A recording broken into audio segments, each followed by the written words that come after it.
ये जिम्मेदारी हम सबकी होना चाहिए कि हमारे समाज के एक एक बहन और बेटी के अंदर ऐसे और बच्चों के अंदर ऐसी प्रतिभा का विकास हमें करना चाहिए कि आने वाले समय में मध्य प्रदेश ही नहीं, भोपाल ही नहीं, पूरे देश के अंदर कुशवाहा समाज का डंका बोले। ये हमारा प्रयास होना चाहिए, ये हमारा प्रयत्न होना चाहिए। तो साथियों, इसके लिए आपको हो सकता है आपके आपस में एक दूसरे से मतभेद हो सकता है मतभेद हो, लेकिन आप प्रयास करें कि वो मतभेद हो सकते हैं लेकिन वो मनभेद ना हो, ऐसा आप सब लोग प्रयास करें। आज मैं ये सबसे निवेदन करने आया हूँ।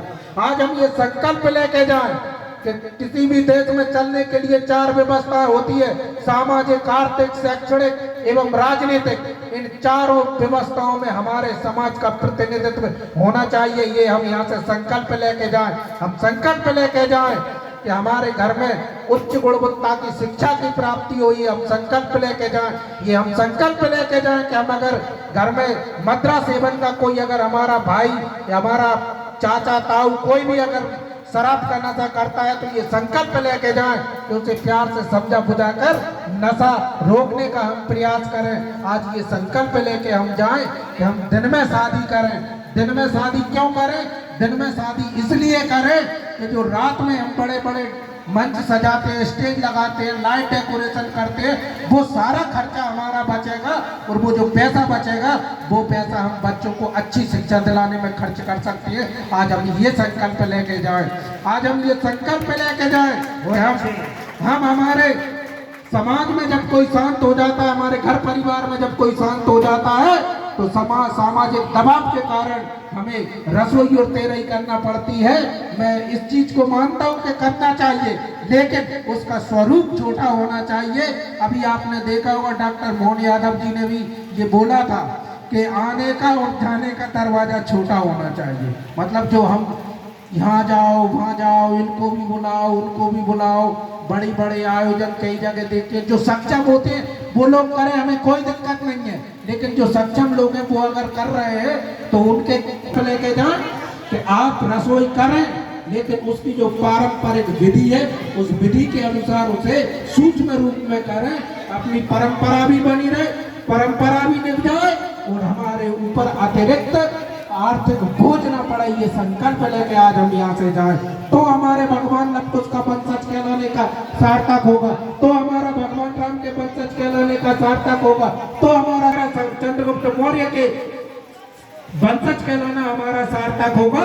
नहीं तो हम ये भाषण और प्रवचन सुन के हम कथा भागवतों में भी सुनते हैं, कार्यक्रमों में भी सुनते हैं और यहाँ से सुनकर भी जाए और उन पर कोई अमल ना करे, इससे कोई कुछ बदलाव समाज के अंदर होने वाला नहीं है। मैं आप सबसे ये निवेदन करने आया हूँ।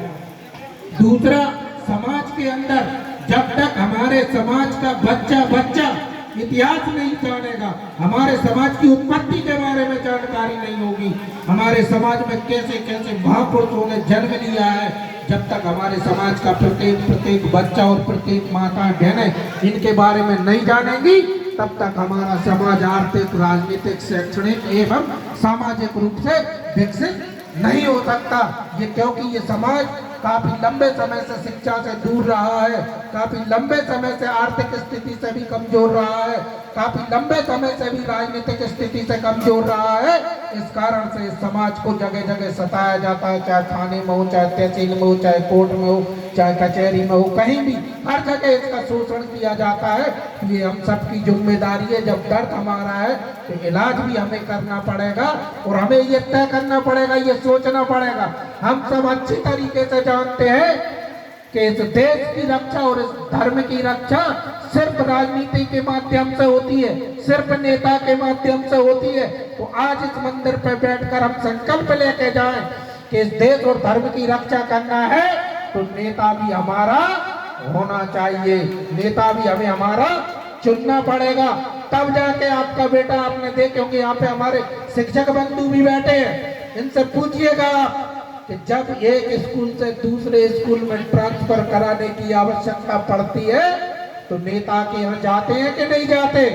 जब एक पुलिस विभाग में कोई एसआई बनता है तो उसको टीआई बनाने के लिए भी नेता के आगे पीछे जाना पड़ता है और जब हमारे समाज में या किसी भी समाज में या देश के कोई भी वर्ग का, जाति का, धर्म का, समुदाय का बच्चा पढ़ लिख के अगर पढ़ लिखने में वो होनहार है और पढ़ लिख के अगर वो जिले का कलेक्टर भी बन जाता है और उसी क्षेत्र से कम पढ़ा लिखा व्यक्ति अगर उस विधानसभा से विधायक बन जाता है और विधायक बनने के बाद वो मंत्री बनता है और जब वो मंत्री बनता है तो कोई आपका बेटा जो जिले का मुखिया रहता है, मंत्री जी आ रहे हैं ये सुन के 3 घंटे पहले जाके वहां खड़ा हो जाता है।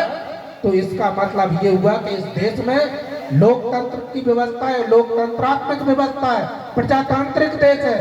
तो प्रजा के द्वारा चुना हुआ व्यक्ति इस देश के अंदर बड़ा होता है, ना हेडमास्टर, ना एसपी, ना डीएसपी, ना आईजी, ना डीआईजी। नेता जहाँ आता है वहाँ 1 घंटे पहले जाके खड़े हो जाते हैं कि नहीं हो जाते जो बता देते। तो जब तक हमारा आदमी उस राजनीति की गद्दी पे नहीं बैठेगा, उस कुर्सी पे नहीं बैठेगा, तब तक समाज का भला नहीं हो सकता, नहीं हो सकता, नहीं हो सकता। तो आज हम ये संकल्प लेके जाएं कि हमें ये राजनीतिक नाम के अश्वमेध के आगे का घोड़ा हर 5 साल में एक बार छोड़ा जाता है और ये पंचवर्षीय तो निकल गई और अब 2028 में फिर अश्वमेध यज्ञ का घोड़ा छोड़ा जाएगा।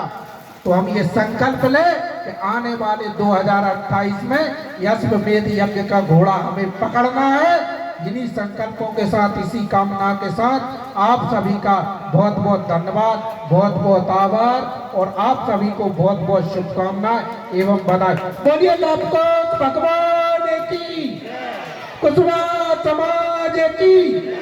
अंत में एक पंक्ति के माध्यम से मैं अपनी वाणी को विराम दूंगा।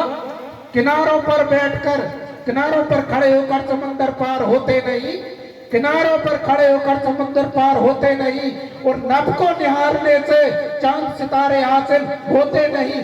तोड़ो अपनी सीमाओं को, खुद को और काबिल करो, तोड़ो अपनी सीमाओं को, खुद को और काबिल करो और हौसलों की एक और उड़ान भरो।